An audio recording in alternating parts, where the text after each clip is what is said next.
दोस्तों, शिक्षा, सुरक्षा, सम्मान चाहिए, रोटी, कपड़ा, मकान चाहिए, मानव मानव समान चाहिए, ऐसा भारत महान चाहिए, ऐसा भारत।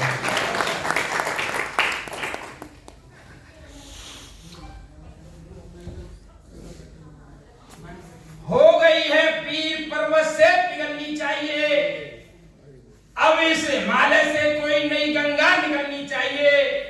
हंगामा खड़ा करना हमारा मकसद नहीं, अब हमारे दलित समाज की दिशा बदलनी चाहिए, दिशा बदलनी चाहिए। आज इस दिल्ली के कॉन्स्टिट्यूशन क्लब में एक ऐसे दलित इंडियन दलित फोरम के ओपनिंग के मौके पर इस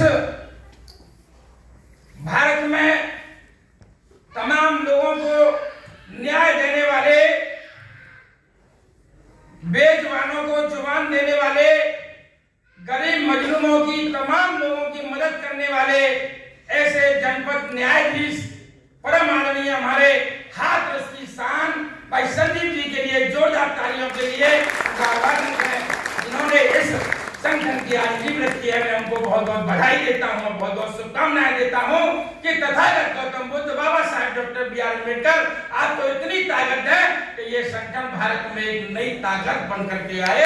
मैं ये कहना चाहता हूँ। दूसरे इसके जो साथी हैं, जय किशोर जी, जय जोशी, हाथरस से बहुत ही शानदार सांसद रहे हमारे भाई राजेश दवाकर जी यहाँ मौजूद हैं, मैं उनका भी आभार प्रकट करता हूँ। एक क्रांतिकारी साथी भाई डॉक्टर विश्वजीत जी, जिन्होंने बहुत ही समाज के काम किए, बामसेन में रहे और भी तमाम पदों पर रहे, हमारे साथ 30 साल से है। आज मैं काफी दिन के बाद देखने को मिल रहा हूँ, मैं उनका आभार प्रकट करता हूँ, धन्यवाद देता हूँ। आदरणीय लाखन सिंह जी और यहाँ सभी सम्मानित दिल्ली के क्रांतिकारी साथीगण, जिन्होंने आप सब लोगों के दर्शन कराने का मौका दिया। मैं कहूँगा गुरु गोविंद दो खड़े कहा के लागू पाए, बलिहारी संजीव जी आपको क्या आपने सबके दर्शन दिए कराए, जोरदार तालियों के साथ आनंद मानिए संजीव जी। साथियों, आज इस संगठन का जो भार आपने उस हैसियत से हटके किया है, आप भारत में जनपद न्यायाधीश की हैसियत से दिल्ली में आप न्यायाधीश थे, आप जहाँ थे वहां से भी काफी कर सकते थे, मगर आपने सोचा कि मैं यहाँ से कुछ ही लोगों की मदद कर पाऊंगा।